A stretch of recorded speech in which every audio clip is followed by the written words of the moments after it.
Decca Records began as a British record label established in 1929 by Edward Lewis. Its U.S. label was established in late 1934 by Lewis along with American Decca's first president Jack Kapp and later American Decca president Milton Rackmil. As a result of World War II, the link with the British company was broken for several decades. The British label was renowned for its development of recording methods, while the American company developed the concept of cast albums in the musical genre. Both wings are now part of the Universal Music Group, which is owned by Vivendi, a media conglomerate headquartered in France. The American Decca label was the foundation label, which evolved into UMG. Label name: the name Decca dates back to a portable gramophone called the Decca dulciphone patented in 1914 by musical instrument makers Barnett Samuel & Sons. That company was eventually renamed the Decca Gramophone Company Limited and then sold to former stockbroker Edward Lewis in 1929.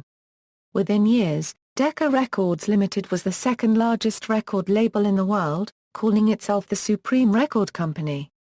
The name Decca was coined by Wilfred S. Samuel by merging the word Mecca with the initial D of their logo dulcet, or their trademark dulciphone. Samuel, a linguist, chose Decca as a brand name as it was easy to pronounce in most languages. Decca bought the UK branch of Brunswick Records and continued to run it under that name. In the 1950s the American Decca studios were located in the Pythian Temple in New York City. Classical music. In classical music, Decca had a long way to go from its modest beginnings to catch up with the established HMV and Columbia labels. The pre-war classical repertoire on Decca was not extensive, but was select. The three-disc 1929 recording of Delius's Sea Drift, arising from the Delius Festival that year, suffered by being crammed onto 6 sides and was withdrawn before 1936, probably as a result of the standardization on 78 revolutions per minute. However, it won Decca the loyalty of the baritone Roy Henderson, who went on to record for them the first complete Dido and Aeneas of Purcell with Nancy Evans and the Boyd Neal Ensemble. And Henderson's famous pupil Kathleen Ferrier was recorded and issued by Decca through the period of transition from 78 to LP. Heinrich Schlussness made important pre-war leader recordings for Decca. Decca's emergence as a major classical label may be attributed to 3 concurrent events: the emphasis on technical innovation, the introduction of the long-playing record, and the recruitment of John Culshaw to Decca's London office.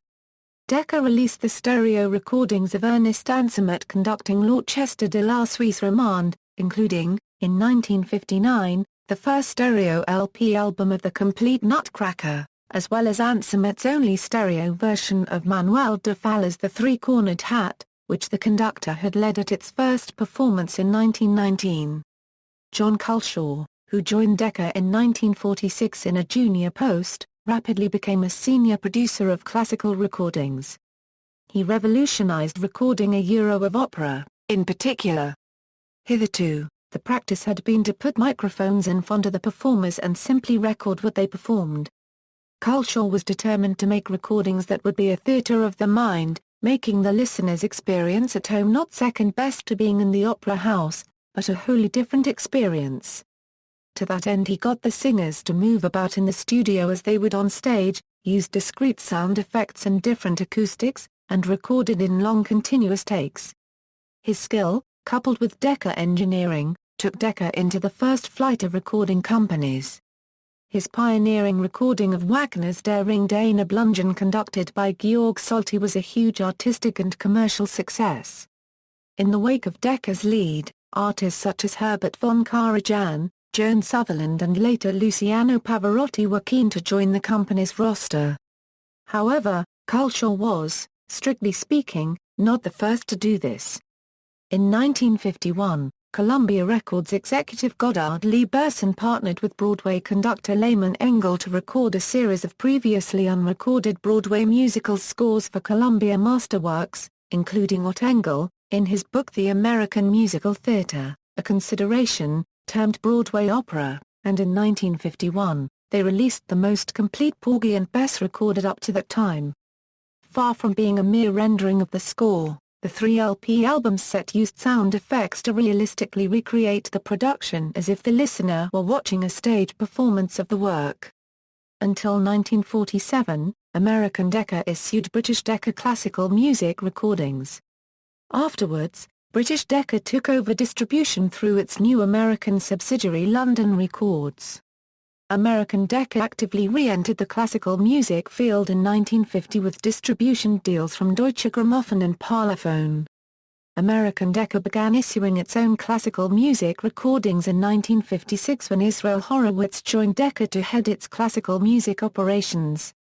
Among the classical recordings released on Decca's Gold Label series were albums by Leroy Anderson, the Cincinnati Symphony Orchestra conducted by Max Rudolph and guitarist Andrew Copyright S. Segovia. American Decca shut down its classical music department in 1971. Between 1973 and 1980 Decca championed new music through its headline imprint. Works given their recorded premiere included pieces by Peter Maxwell Davis, Harrison Birtwistle, Luciano Berio, Hans Werner Henze, Witold Lutosławski, Toru Dikemtsu, David Bedford, Thea Musgrave, Andrzej Paniewnik, Ioannis Xenakis, Brian Fernie Hoare and John Cage. Performers included Roger Woodward, Stamu Yamashita, Salman Shuker, the grimy Thorpe Colliery Band as well as the composers themselves. For many years, Decca's British classical recordings had been issued in the US under the London Records label because the existence of the American Decca Company precluded the use of that name on British recordings distributed in the US. When the MCA and Polygram labels merged in 1999 and created Universal Music, the practice was no longer necessary. Today Decca makes fewer major classical recordings, but still has a full roster of stars, including Cecilia Bartoli and Rena Copyright E. Fleming. Its back catalogue includes several landmark and critically acclaimed recordings, such as The Salty Ring, voted the greatest recording of all time by critics with the BBC Music magazine, and Luciano Pavarotti remained an exclusive Decca artist throughout his recording career. Popular music. For a list of artists on the Decca label, see List of Decca Records artists. In Britain, Decca bought out the bankrupt UK branch of Brunswick Records in 1932, which added such stars as Bing Crosby and Al Jolson to its roster. Decca also bought out the Meloton and Edison Bell record companies. In late 1934, a United States branch of Decca was launched. In establishing the American unit, the founders bought the former Brunswick Records pressing plants in New York City and Muskegon, Michigan, which were shut down in 1931, from Warner Brothers in exchange for a financial interest in the new label. Decca became a major player in the depressed American record market thanks to its roster of popular artists, particularly Bing Crosby, the shrewd management of former U.S. Brunswick general manager Jack Kapp, and the decision to price Decca at 35 cents. The U.S. label also brought back the discontinued Champion label, as well as a short-lived version of the Broadway label. The following year, the pressing and Canadian distribution of U.S. Decca Records was licensed to Compo Company Limited in Lajean, Quebec, a breakaway and rival of Berliner Grammophon Co. of Montreal, Quebec. By 1939, Decca and EMI were the only record companies in the UK. American Decca acquired Brunswick Records and its sublabel Vocalion Records in 1941 from Warner Brothers, which had a financial interest in Decca. In 1939, British Decca head Edward Lewis sold his interest in American Decca because of World War II. In 1942, stock in American Decca began trading on the New York Stock Exchange as Decca Records Incorporated. Therefore, the two Deccas became separate companies and remained so until American Decca's parent company bought British Decca's parent company in 1998. Artists signed to American Decca in the 1930s and 1940s included Louis Armstrong, Charlie Kunz, Count Basie, Jimmy Lunceford, Jane Froman, the Boswell Sisters, Billie Holiday, Katherine Dunham, the Andrews Sisters, Ted Lewis, Judy Garland, the Mills Brothers, Billy Cotton, Guy Lombardo, Chick Webb, Louis Jordan, Bob Crosby, Bill Kenny and the Ink Spots, the Dorsey Brothers, Kenny Boswell and Jack Hilton, Victor Young, Earl Hines, Claude Hopkins, and Sister Rosetta Up. In 1940, American Decca released the first album of songs from the 1939 film The Wizard of Oz. However, it was not a soundtrack album but a cover version featuring only Judy Garland from the film, with other roles taken by the Ken Darby Singers. In 1942, American Decca released the first recording of White Christmas by Bing Crosby. He recorded another version of the song in 1947 for Decca. To this day, Crosby's recording of White Christmas for Decca remains the best-selling single worldwide of all time. In 1943, American Decca ushered in the age of the original cast album in the United States, when they released an album set of nearly all the songs from Rodgers and Hammerstein's Oklahoma. Performed by the same cast who appeared in the show on Broadway, and using the show's orchestra, conductor, chorus, and musical and vocal arrangements.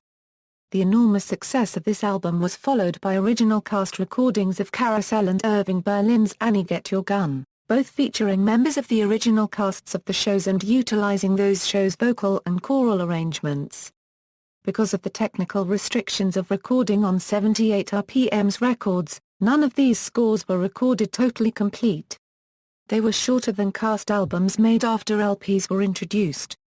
But Decca had made history by recording Broadway musicals, and the influence of these releases in the recording of theatrical shows in the U.S. continues to this day. In Decca's home country, the UK, original cast albums had been a fixture for years. Columbia Records followed with musical theatre albums, starting with the 1946 revival of Showboat.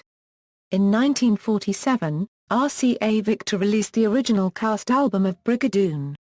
By the 1950s, many recording companies were releasing Broadway show albums recorded by their original casts, and the recording of original cast albums had become standard practice whenever a new show opened. Decca throughout the 1930s and early to mid-1940s was a leading label of blues and jump music with such best-selling artists as Sister Rosetta Up and Louis Jordan. In 1954, American Decca released Rock Around the Clock by Bill Haley and His Comets. Produced by Milt Gabler, the recording was initially only moderately successful, but when it was used as the theme song for the 1955 film Blackboard Jungle, it became the first international rock and roll hit, and the first such recording to go to number 1 on the American musical charts. According to the Guinness Book of Records, it went on to sell 25 million copies, returning to the US and UK charts several times between 1955 and 1974. American Decca embraced the new post-war record formats, adopting the LP in 1949 and the 45 RPM's record around a year later, while continuing to sell 78s. During the 1950s, American Decca released a number of soundtrack recordings of popular motion pictures, notably Mike Todd's production of Around the World in 80 Days with the music of veteran film composer Victor Young. Since Decca had access to the stereophonic tracks of the Oscar-winning film, they quickly released a stereo version in 1958. Because American Decca bought Universal Pictures in 1952, many of these soundtrack albums were of films released by what was then called Universal International Pictures. In 1961, American Decca released the soundtrack album of Flower Drum Song, Universal Pictures' film version of the 1958 Rodgers and Hammerstein musical. In a reversal of the usual situation, in which American Decca had released original Broadway cast albums of 3 Rodgers and Hammerstein shows, this was the only film soundtrack album of a Rodgers and Hammerstein show ever released by Decca, while the Broadway cast album had been released by Columbia Masterworks. The American RCA label severed its long-time affiliation with EMI's His Master's Voice label in 1957, which allowed British Decca to market and distribute Elvis Presley's recordings in the UK on the RCA label. British Decca had several missed opportunities. In 1960, they refused to release Tell Laura I Love Her by Ray Peterson and even destroyed thousands of copies of the single. A cover version by Ricky Valance was released by EMI on the Columbia label, and it went to number 1 on the British charts for 3 weeks. In 1962, Decca turned down a chance to record the Beatles with the comment "Guitar groups are on the way out," a historic mistake. Other refusals of note include the Yardbirds and Manfred Mann. Decca had earlier accepted London-born pioneer rock and roll singer Terry Dean, who was later known as the British Elvis Presley, and another Merseyside singer, Billy Fury. Delia Derbyshire, an early pioneer of electronic music and one of the founders of the BBC Radiophonic Workshop, was refused an interview for a sound engineer's job because Decca would not employ a woman in such a post. The turning down of the Beatles led indirectly to the signing of one of Decca's biggest 1960s artists, the Rolling Stones. Dick Rowe was judging a talent contest with George Harrison, and Harrison mentioned to him that he should take a look at the Stones, whom he had just seen live for the first time a couple of weeks earlier. Rowe saw the Stones, and quickly signed them to a contract. Staff producer Hugh Mendel worked for Decca for over 40 years and played a significant role in its success in the popular field from the 1950s to the late 1970s. His first major production credit was pianist Winifred Atwell. He produced Rock Island Line, the breakthrough skiffle hit for Lonnie Donegan, and he is credited as the first executive to spot the potential of singer-actor Tommy Steele. Mendel's other productions included the first album by humorist Ivor Cutler, Who Tore Your Trousers? Frankie Howard at the Establishment, a series of recordings with Paddy Roberts, numerous original cast, and soundtrack albums including Oh! What a Lovely War and even an LP record of the 1966 Le Mans 24-hour race, inspired by his lifelong passion for motor racing. Mendel was a driving force in the establishment of Decca's progressive Deram label, most notably as the executive producer of the Moody Blues' groundbreaking 1967 LP Days of Future Past. He is credited with battling against Decca's notorious parsimonious treatment of their artists, ensuring that the Moody Blues had the time and resources to develop beyond their beat group origins into progressive rock, and he also used profits for pop sales to cross-subsidize recordings by avant-garde jazz artists like John Sermon. British Decca lost a key source for American records when Atlantic Records switched British distribution to Polydor Records in 1966 in order for Atlantic to gain access to British recording artists which they did not have under Decca distribution. The Rolling Stones left Decca in 1970, and other artists followed. Decca's deals with numerous other record labels began to fall apart. RCA Records, for instance, abandoned Decca to set up its own UK office in June 1969, just before the Rolling Stones did the same thing. The Moody Blues were the only international rock act that remained on the label. The company's fortunes declined slightly during the 1970s, and it had few major commercial successes. Among those were Downer's 1972 million-selling single, All Kinds of Everything, issued on their subsidiary label Rex Records. Although Decca had set up the first of the British progressive labels, Deram, in 1966, with such stars as Cat Stevens and the Moody Blues, by the time the punk era set in 1977, Decca had pop success with such acts as John Miles, Novelty Creation Father Abraham and the Smurfs, and productions by longtime Decca associate Jonathan King. King had a hit, Everyone's Gone to the Moon, on Decca while he was an undergraduate at Trinity College, Cambridge, and Edward Lewis recruited him as his personal assistant and talent spotter. Decca became dependent on re-releases from its back catalogue. Contemporary signings, such as Slaughter and the Dogs and the pre-stardom Adam and the Ants, were second division when compared to the likes of Polygram, CBS, EMI, and newcomer Virgin's rosters of hitmakers.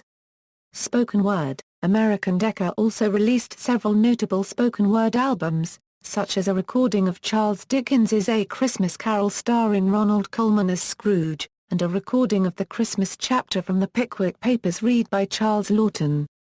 These two separate 78 RPM albums were later combined onto one LP. Other spoken word albums included Lullaby of Christmas, narrated by Gregory Beck, a 20-minute version of Moby Dick, with Charles Laughton as Captain Ahab, and The Littlest Angel, narrated by Loretta Young. British Decca released on LP, in 1968, the most complete version of Man of La Mancha ever put on vinyl records, a 2-LP album featuring most of the dialogue and all of the songs, performed by the show's original London cast. Keith Michaels starred as Don Quixote and Cervantes, and Joan Dina was Aldenza Ducini. Around 1970, American Decca enjoyed success with LPs of soundtrack dialogue excerpts from the films of W. C. Fields, the Marx Brothers, and Mae West. The Fields and Marx Brothers albums were narrated by radio personality and cartoon voice actor Gary Owens. Country music. In 1934, Jack Kapp established a country and western line for the new Decca label by signing Frank Luther, Sons of the Pioneers, Stuart Hambleton, the Ranch Boys, and other popular acts based in both New York and Los Angeles. Louisiana singer-composer Jimmy Davis began recording for Decca the same year, joined by western vocalists Jimmy Wakely and Roy Rogers in 1940. From the late 1940s on, the U.S. arm of Decca had a sizable roster of country artists, including Kitty Wells, Johnny Wright, Ernest Tubb, Webb Pierce, the Wilburn Brothers, Bo Bedgen Chopin, and Red Foley. The main architect of Decca's success in country music was Owen Bradley, who joined Decca in 1947 and was promoted to head its Nashville operations in 1958. In the late 1950s, Patsy Cline was signed to the U.S. Decca label from Four Star Records. As part of a leasing deal, Patsy's contract was owned by Four Star. Though she recorded for Decca as part of this deal, she recorded an album but saw little money. In 1960, she signed with Decca outright and released 2 more albums and numerous singles while she was alive, and several more albums and singles produced after her untimely death in a 1963 plane crash. The Wilburn brothers were ultimately signed to a lifetime contract with Decca. Doyle Wilburn of the Wilburn brothers obtained a recording contract for Loretta Lynn, who signed to Decca in the early 1960s and remained with the label for the next several decades. Loretta was also known as the Decca Doll till she was more known as the coal miner's daughter. Owen Bradley was the A&R man for all of these artists. Decca quickly became the main rival of RCA Records as the top label for American country music by the early 1950s and remained so for decades. Decca's country music branch was revived in 1994, with Dawn Sears being the first act signed to the newly reformed label. Other artists signed to the label would include Retta Kins, Gary Allen, Mark Casnut, and Lee Ann Womack. Of these, all but Sears would be shifted to the MCA Nashville roster after parent Universal Music absorbed Polygram in 1998 and shut down Decca Nashville. In 2008, the Decca Country division was briefly revived again, with One Flew South becoming the only act signed to it. Technology developments. FFRR Full Frequency Range Recording was a spin-off devised by Arthur Haddy of British Decca's development, during the Second World War, of a high-fidelity hydrophone capable of detecting and cataloguing individual German submarines by each one's signature engine noise, and enabled a greatly enhanced frequency range to be captured on recordings. Critics regularly commented on the startling realism of the new Decca recordings. The frequency range of FFRR was 15,000 Hz, with a signal-to-noise ratio of 60 decibels. While Decca's early FFRR releases on 78 RPM discs had some noticeable surface noise, which diminished the effects of the high-fidelity sound, the introduction of long-playing records in 1949 made better use of the new technology and set an industry standard that was quickly imitated by Decca's competitors. Nonetheless, titles first issued on 78 RPMs remained in that form in the Decca catalogs into the early 1950s. The FFRR technique became internationally accepted and considered a standard. The Ernest Ansermet recording of Stravinsky's Petrushka was key in the development of full-frequency range records and alerting the listening public to high fidelity in 1946. The LP The long-playing record was launched in the USA in 1948 by Columbia Records. It enabled recordings to play for up to half an hour without a break, compared with the 3 to 5 minutes playing time of the existing records. The new records were made of vinyl, which enabled the FFRR recordings to be transferred to disc very realistically. In both the UK and the US, Decca took up the LP promptly and enthusiastically, in 1949, giving the British arm an enormous advantage over EMI, which for some years tried to stick exclusively to the old format, thereby forfeiting competitive advantage to Decca, both artistically and financially. British Decca recorded high-fidelity versions of all the symphonies of Ralph Vaughan Williams except for the ninth, under the personal supervision of the composer, with Sir Adrian Boult in the London Philharmonic Orchestra. Benjamin Britten conducted recordings of many of his compositions for Decca, from the 1940s through the 1970s. Most of these recordings have been reissued on CD. Stereo = the British Decca recording engineers Arthur Haddy, Roy Wallace and Kenneth Wilkinson developed in 1954 the famous Decca Tree, a stereo microphone recording system for big orchestras. Decca started first actual stereophonic recording in May 28, 1954, at Victoria Hall, Geneva, the first European record company to do so. Only 3 months former, RCA Victor began first actual stereophonic recording in the US, 6th and 8th March 1954. Decca archives show that Ernest Ansermet and the Orchestre de la Suisse Romande recorded Antar by Nikolai Rimsky-Korsakov. Stenka Razin by Alexander Glazunov. Tamara by Marly Balakirev. Anatoly Lyadov's Baba Yaga, 8 Russian folk songs, Kikimora. And Le Martyr de Saint-Czar copyright Bastion by Claude Debussy. These performances were initially issued only in monaural sound. And in 1959, the stereo version of Le Martyr de Saint-Czar copyright Bastion was issued only in US's London label. And stereo versions of others were finally issued from the late 1960s to the beginning of the 1970s as part of the Decca Eclipse series or Stereo Treasury series. The Decca stereo format was called FFSS, that is full-frequency stereophonic sound, with most competitors not using stereo until 1957. The new technique was a distinctive feature of Decca's. Even after stereo became standard and into the 1970s, Decca boasted a special, spectacular sound quality, characterized by aggressive use of the highest and lowest frequencies, daring use of tape saturation and out-of-phase sound to convey a lively and impactful hall ambience, plus considerable bar-to-bar rebalancing by the recording staff of orchestral voices, known as spotlighting. In the 1960s and 1970s, the company developed its Phase 4 process, which produced even greater sonic impact through even more interventionist engineering techniques. Big band leader Ted Heath was an early pioneer of the Decca Phase 4 sound. Decca recorded some quadraphonic masters that were released in Sansui's quadraphonic system called QS Regular Matrix. Digital recording and mastering starting in the late 1978, British Decca developed their own digital audio recorders used in-house for recording, mixing, editing, and mastering albums. Each recorder consisted of a modified IVC Model 826p open-reel 1-inch VTR, connected to a custom codec unit with time code capability, as well as outboard DAC and ADC units connected to the codec unit. The codec recorded audio to tape in 18 bits linear, fs = 48 kHz, maximum to 8-channel multi-tracks.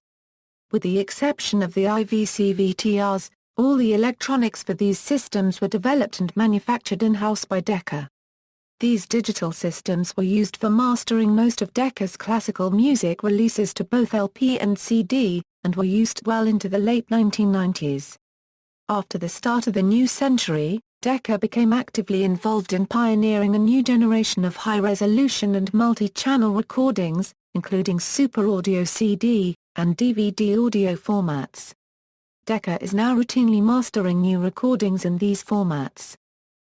Decca Special Products Decca Special Products developed a number of products for the audio marketplace. These include, the Decca Ribbon Tweaker, Decca London phonograph cartridges. The Decca phono cartridges were a unique design, with fixed magnets and coils. The stylus shaft was composed of the diamond tip, a short piece of soft iron, and an L-shaped cantilever made of non-magnetic steel. Since the iron was placed very close to the tip, the motions of the tip could be tracked very accurately. Decca engineers called this positive scanning. Vertical and lateral compliance was controlled by the shape and thickness of the cantilever. Decca cartridges had a reputation for being very musical. However, early versions required more tracking force than competitive designs, making record wear a concern, The Decca International Tone Arm. The Decca International Tone Arms were fluid-damped unipivot designs. They were designed to complement the Decca phono cartridges. They would enjoy a brief renaissance in the 21st century as they were almost a drop-in replacement for the pickup arms of Lenco GL75 record turntables from the 1970s. The arm damping was via a viscous silicone fluid held in a well, and magnetic repelling force supported the arm, and provided anti-skate. New old stock arms rapidly sold out by 2008 as vintage hi-fi enthusiasts sought them for refurbishment projects. The Decca record brush. The idea of using carbon fiber to clean LPs came from Tristan Cooper, who obtained some CF for use in his GRP racing car body. CF is very fine, stiff, and conducts electricity, making it ideal for cleaning narrow record grooves and conducting away any static electricity build-up. Tristan's brother Warwick developed the manufacturing process for the brushes, producing hundreds of thousands of million bristle CF brushes under the Decca brand. Decca Special Products was spun off, and is now known as London Decca. The American branch of Decca also marketed its own line of home audio equipment. Later history. American Decca bought Universal International in 1952, and eventually merged with MCA Incorporated in 1962, becoming a subsidiary company under MCA. Dissatisfied with American Decca's promotion of British Decca recordings and because American Decca held the rights to the name Decca in the US and Canada, British Decca sold its records in the United States and Canada under the label London Records beginning in 1947. In Britain, London Records became a mighty catch-all licensing label for foreign recordings from the nation post-WW to American independent and semi-major labels such as Cadence, ABC, Paramount, Atlantic, Imperial and Liberty. Conversely, British Decca retained a non-reciprocal right to license and issue American Decca recordings in the UK on their Brunswick Records and Coral Records labels. This arrangement continued through 1967 when a UK branch of MCA was established utilising the MCA Records label, with distribution fluctuating between British Decca and other English companies over time. In Canada, the Compo Company was reorganised into MCA Records in 1970. In Taiwan, Polygram acquired 60% of Linfair Magnetic Sound in 1992, and renamed to Decca Records Taiwan. The name remains until 2002, when it decided to sell its 60% stake, and changed its name to Linfair Records, making the company independent from Universal Music. In addition to Decca label, Linfair Records also distribute V2 Records releases, and some independent labels. However, Linfair Records releases outside Taiwan will continue to be released internationally via Universal Music. The Decca name was dropped by MCA in America in 1973 in favor of the MCA Records label. The first-run American Decca label went out with a big bang with its final release, Drift Away by Dobie Gray in 1973, reaching number 5 on the Billboard chart and receiving gold record status. Polygram acquired the remains of Decca UK within days of Sir Edward Lewis's death in January 1980. British Decca's pop catalogue was taken over by Polydor Records. Ironically, Polygram descended from British Decca's former Dutch distributor Hollands Decca Distributie. In the mid-1990s, MCA Nashville Records revived Decca in the US as a country music label. The Decca label is currently in use by Universal Music Group worldwide. This is possible because Universal Studios acquired Polygram, British Decca's parent company, in 1998, thus consolidating Decca trademark ownership. In the US, the Decca country music label was shut down and the London classical label was renamed as it was able to use the Decca name for the first time because of the merger that created Universal Music. In 1999, Decca absorbed Philips Records to create the Decca Music Group. Today, Decca is a leading label for both classical music and Broadway scores, although it is branching out into pop music from established recording stars. Its most recent hit was Motown, A Journey Through Hitsville USA by Boyz II Men, which reached number 27 on the Billboard Top 200 Albums chart. In 2007 they won the race to sign English teen jazz sensation Victoria Hart and released her first album Whatever Happened to Romance in July. In December 2007, it was announced that Morrissey would be joining the Decca roster. In August 2009, it was revealed that American Idol alum, Clay Aiken, had signed with Decca. It re-entered the American country music scene in 2008. There are two Universal Music label groups now using the Decca name. The Decca label group is the US label, whereas the London-based Decca Music Group runs the international classical and pop releases by such world-famous performers as Andrea Bocelli and Hayley Westenra. The London Records pop label that was established in the UK in 1990, run by Roger Ames, and distributed by Polygram, became part of WEA in 2000 when he was hired to run that company. It is also the distributing label of Point Music, a joint venture between Universal and Philip Glass's Euphorbia Productions that folded shortly after the merger that created Universal Music. Ironically, the American Decca classical music catalog is managed by sister Universal label Deutsche Grammophon. They include the recordings of guitarist Andra Copyright S. Segovia. Before Deutsche Grammophon founded its own American branch in 1969, it had a distribution deal with American Decca until 1962 when distribution switched to MGM Records. Auditions de l'Oiseau is a wholly owned subsidiary specializing in European classical music of the 15th to 19th centuries. American Decca's jazz catalog is managed by GRP Records, an imprint of Verve Records. The American Decca rock pop catalog is managed by Geffen Records. The Decca Broadway imprint is used for both newly recorded musical theater songs and Universal Music Group's vast catalogs of musical theater recordings from record labels UMG and predecessor companies acquired over the years. On January 10, 2011, Universal Music Group, which owns the masters to Decca Records, announced that it was donating 200,000 of its master recordings from the 1920s to the 1940s to the United States Library of Congress. The collection of master recordings will be cleaned and digitized. Included in this group are Bing Crosby's original recording of White Christmas and thousands more by Louis Armstrong, Ella Fitzgerald, Billie Holiday, Judy Garland, Tommy Dorsey, Jimmy Dorsey, the Andrews Sisters and other famous and lesser-known musicians who recorded during this time period. Because of this transaction, once the library has organized and cleaned the collection, the public will eventually have some degree of access to thousands of recordings that have been commercially unavailable for decades. According to the Los Angeles Times, as part of the agreement between UMG and the library, Universal retains ownership of the recording copyrights and the right to exploit the cleaned-up and digitized files for commercial purposes. Today, Decca distributes UMG's jazz holdings led by Verve Records along with the classical music holdings led by Decca Classics, Philips Records and Deutsche Grammophon. They also distribute recordings from the Concord Music Group and Rounder Records. Decca Matrix prefixes. See also: Selected affiliated labels. Personnel and staff. Notes.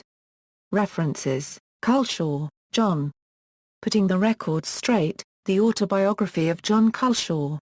London, Secker and Warburg, Secker and Warburg. ISBN 0-436-11802-5. Lippman, Samuel. The House of Music, Art in an Era of Institutions. ISBN 0-87923-475-X. See the chapter on Getting on Record, pages 62-75, about the early record industry in Fred Gaisberg and Walter Legg and FFRR. Shepard, Mark. Explanation of the word Decca. A Gilbert and Sullivan discography. Retrieved March 28, 2006.